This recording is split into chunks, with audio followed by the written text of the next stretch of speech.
Welcome to the Slop Farm. Enjoy the video. You start by securing your data and power. Back up everything and plug into Wi-Fi so downloads are reliable.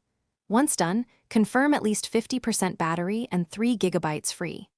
Now open Settings about Phone System Update to check for an OTA. If an update appears, tap Download. The phone verifies package integrity automatically. Make sure you do not interrupt the download. A corrupt update is the most common failure, so wait until verification completes before proceeding. If OTA fails or you have the ROM file, place the official ROM zip in the phone's internal storage root and do not rename it. Once done, power off, then hold power plus volume up to enter recovery. Choose Install Update or Apply Update from SD card depending on UI. Select the zip and confirm.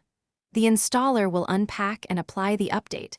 This can take several minutes. Make sure you keep the phone connected to power and do not force a restart during installation. After installation completes, choose Reboot System now and wait. The first boot may take longer than usual, so be patient.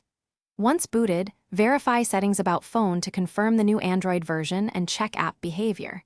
If the phone is sluggish, boot back to recovery and clear cache partition, then reboot. If the device gets stuck in a boot loop, restore your backup.